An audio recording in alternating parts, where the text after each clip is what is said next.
त्रेतायुग का समय था। श्री राम के राज्याभिषेक के बाद भी हनुमान जी का जीवन केवल प्रभु की सेवा और धर्म की रक्षा के लिए समर्पित था। वे समय समय पर पृथ्वी, स्वर्ग और पाताल लोक में भ्रमण करते रहते थे ताकि कहीं भी अधर्म का प्रभाव बढ़े तो उसका अंत किया जा सके। एक बार देवताओं के बीच बड़ी चिंता फैल गई। आकाश में अशुभ संकेत दिखाई देने लगे, ऋषियों के यज्ञ बार बार नष्ट होने लगे और कई तपस्वी अचानक अपनी साधना शक्ति खोने लगे। किसी को समझ नहीं आ रहा था कि यह सब किसके कारण हो रहा है।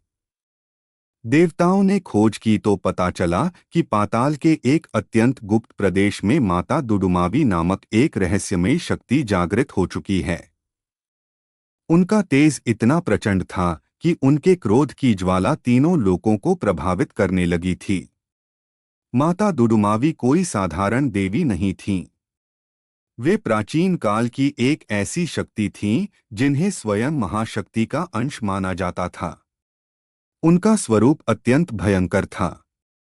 उनकी आंखों से अग्नि निकलती थी, उनके केश बादलों की तरह चारों दिशाओं में फैले रहते थे और उनकी गर्जना से पर्वत कांप उठते थे। यद्यपि वे मूल रूप से धर्म की रक्षक थीं, किंतु युगों तक उपेक्षित रहने और लोगों द्वारा उनके पूजन का त्याग कर देने के कारण उनका क्रोध बढ़ता गया। धीरे धीरे उनके भीतर की शांति समाप्त होने लगी और वे संसार को दंड देने का विचार करने लगीं। जब यह समाचार देवराज इंद्र तक पहुंचा तो वे चिंतित हो गए। उन्होंने सभी देवताओं की सभा बुलाई। सभा में ब्रह्मा जी, वरुण देव, अग्निदेव, वायुदेव और अनेक दिव्य शक्तियां उपस्थित हुईं। सभी ने एकमत होकर कहा कि यदि माता दुडुमावी का क्रोध नहीं रोका गया तो तीनों लोग संकट में पड़ जाएंगे। किंतु कोई भी उनके सामने जाने का साहस नहीं कर रहा था क्योंकि उनकी शक्ति का कोई अंत नहीं था। अंततः सभी की दृष्टि हनुमान जी पर गई। हनुमान जी उस समय श्री राम के ध्यान में लीन थे। देवताओं ने उनके पास जाकर सारी बात बताई। हनुमान जी ने शांत भाव से सब सुना। उन्होंने कहा, यदि माता दुडुमावी वास्तव में धर्म से विचलित हो गई हैं, तो पहले मैं उन्हें समझाने का प्रयास करूंगा। यदि वे नहीं मानेंगी तो धर्म की रक्षा के लिए जो आवश्यक होगा वह करूंगा। यह कहकर हनुमान जी पाताल लोक की ओर चल पड़े। उनका विशाल स्वरूप आकाश को छू रहा था। उनके कदम पड़ते ही धरती कांपने लगी। वायुदेव उनके मार्ग को साफ कर रहे थे और देवता दूर से उनकी यात्रा देख रहे थे। कई दिनों की यात्रा के बाद वे उस स्थान पर पहुंचे जहां माता दुडुमावी निवास करती थीं। वह स्थान अत्यंत भयावह था। चारों ओर अंधकार फैला हुआ था। विशाल पर्वतों से काला धुआं निकल रहा था। नदियों का जल लाल दिखाई दे रहा था और वातावरण में एक विचित्र कंपन था। जैसे ही हनुमान जी उस क्षेत्र में पहुंचे, अचानक आकाश में बिजली चमकने लगी। पृथ्वी फटने लगी और एक प्रचंड गर्जना सुनाई दी। उस गर्जना के साथ माता दुडुमावी प्रकट हुईं। उनका स्वरूप देखकर बड़े बड़े योद्धाओं का हृदय कांप जाता। उनके अनेक हाथ थे जिनमें विभिन्न अस्त्र शस्त्र सुशोभित थे। उनकी आंखें सूर्य के समान चमक रही थीं। उन्होंने क्रोधित स्वर में कहा, कौन है जो मेरे क्षेत्र में प्रवेश करने का साहस कर रहा है? हनुमान जी ने विनम्रता से हाथ जोड़कर कहा, माते, मैं रामदूत हनुमान हूं। मैं युद्ध करने नहीं आया। मैं केवल आपके क्रोध का कारण जानना चाहता हूं। माता दुडुमावी ने तीव्र हंसी हंसते हुए कहा, संसार ने मुझे भुला दिया। मनुष्यों ने धर्म छोड़ दिया। ऋषियों ने मेरा स्मरण बंद कर दिया। अब मैं इस संसार को उसके कर्मों का फल दूंगी। हनुमान जी ने कहा, माते, कुछ लोगों के दोष के कारण समस्त संसार को दंड देना उचित नहीं। धर्म का मार्ग क्षमा और करुणा से होकर गुजरता है। लेकिन माता दुडुमावी का क्रोध शांत नहीं हुआ। उन्होंने अपने त्रिशूल को आकाश में घुमाया और एक विशाल अग्नि चक्र उत्पन्न कर दिया। वह अग्नि चक्र सीधे हनुमान जी की ओर बढ़ा। हनुमान जी समझ गए कि अब युद्ध टालना कठिन है। उन्होंने तुरंत अपने शरीर का आकार बढ़ाया और अपनी गदा से उस अग्नि चक्र को रोक लिया। दोनों शक्तियों की टक्कर से ऐसा विस्फोट हुआ कि स्वर्ग लोक तक उसका प्रभाव पहुंच गया। देवता भयभीत होकर यह दृश्य देखने लगे। युद्ध प्रारंभ हो चुका था। माता दुडुमावी ने अपने हजारों मायावी रूप बना लिए। देखते ही देखते पूरा आकाश उनके स्वरूपों से भर गया। प्रत्येक रूप अलग अलग दिशा से आक्रमण करने लगा। हनुमान जी ने अपनी दिव्य दृष्टि से वास्तविक स्वरूप की पहचान करने का प्रयास किया, लेकिन यह माया अत्यंत शक्तिशाली थी। तब उन्होंने श्री राम का स्मरण किया और जय श्री राम का उद्घोष किया। उस उद्घोष से एक दिव्य प्रकाश उत्पन्न हुआ जिसने अनेक मायावी रूपों को नष्ट कर दिया। किंतु माता दुडुमावी ने तुरंत एक और भयंकर शक्ति का प्रयोग किया।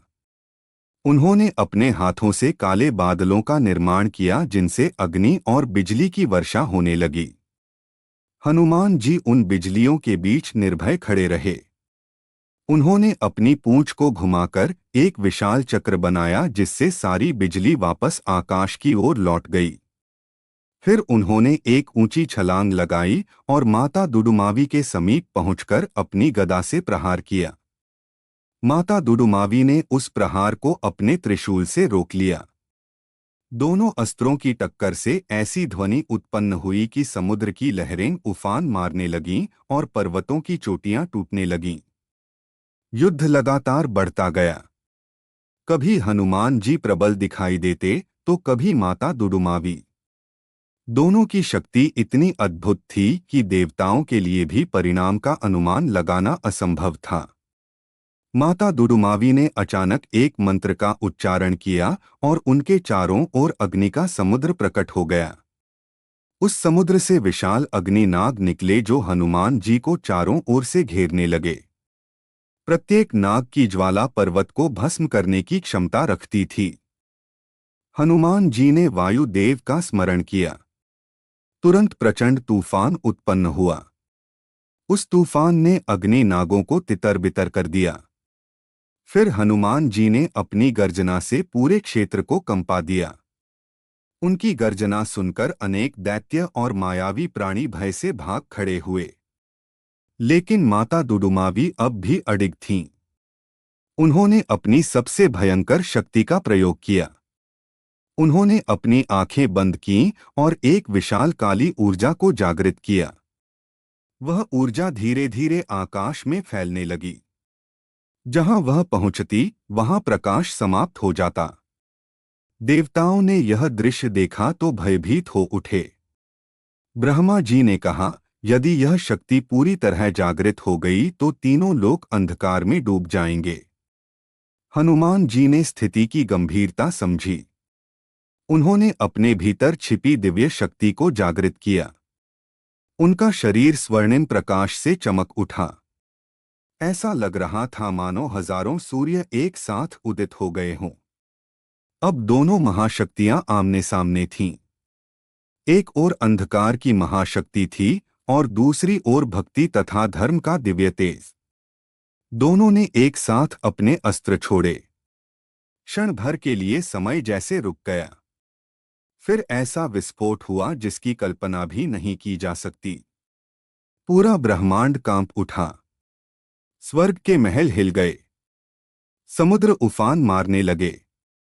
पृथ्वी पर रहने वाले ऋषिमुनि अपने आश्रमों से बाहर निकल आए। जब धूल और प्रकाश का तूफान शांत हुआ तो सभी ने देखा कि हनुमान जी और माता दुडुमावी अब भी खड़े हैं। युद्ध कई दिनों तक चलता रहा। दोनों पक्षों ने अपनी अपनी समस्त शक्तियों का प्रयोग किया, किंतु कोई भी दूसरे को पराजित नहीं कर सका। अंततः हनुमान जी ने समझ लिया कि केवल बल से यह युद्ध समाप्त नहीं होगा। उन्होंने अपने अस्त्र नीचे रख दिए और शांत भाव से श्री राम का नाम जपने लगे। उनके मुख से निकला प्रत्येक राम शब्द दिव्य प्रकाश बनकर वातावरण में फैलने लगा। धीरे धीरे वह प्रकाश माता दुडुमावी तक पहुंचा। उनके हृदय में वर्षों से जमा क्रोध पिघलने लगा। उन्हें स्मरण होने लगा कि उनका वास्तविक स्वरूप विनाश नहीं बल्कि संरक्षण का था। उनकी आंखों से अश्रु बहने लगे। उन्होंने अपने अस्त्र त्याग दिए और कहा, हनुमान, तुम्हारी शक्ति तुम्हारी गदा में नहीं, तुम्हारी भक्ति में है। मैं आज समझ गई कि क्रोध कभी समाधान नहीं बन सकता। हनुमान जी ने विनम्रता से सिर झुका दिया। माता दुडुमावी ने अपना उग्र रूप त्याग दिया। उनका स्वरूप शांत और तेजस्वी हो गया। चारों ओर दिव्य प्रकाश फैल गया। अंधकार समाप्त हो गया और वातावरण में शांति स्थापित हो गई। देवताओं ने राहत की सांस ली। इंद्र सहित सभी देवता वहां पहुंचे और हनुमान जी की स्तुति करने लगे। ब्रह्मा जी ने कहा, आज तुमने केवल युद्ध नहीं जीता बल्कि एक भटकी हुई शक्ति को उसके वास्तविक मार्ग पर लौटाया है। माता दुडुमावी ने भी हनुमान जी को आशीर्वाद दिया और प्रतिज्ञा की कि वे पुनः धर्म की रक्षा करेंगी और अपने क्रोध को कभी संसार के विनाश का कारण नहीं बनने देंगी। इस प्रकार वह भयानक युद्ध समाप्त हुआ जिसे देखकर देवता भी भयभीत हो गए थे। किंतु अंत में विजय बल की नहीं, भक्ति, धैर्य और करुणा की हुई। हनुमान जी ने एक बार फिर सिद्ध कर दिया कि सच्ची शक्ति केवल शस्त्रों में नहीं बल्कि धर्म और प्रभु के प्रति अटूट समर्पण में होती है। जय श्री राम। जय हनुमान।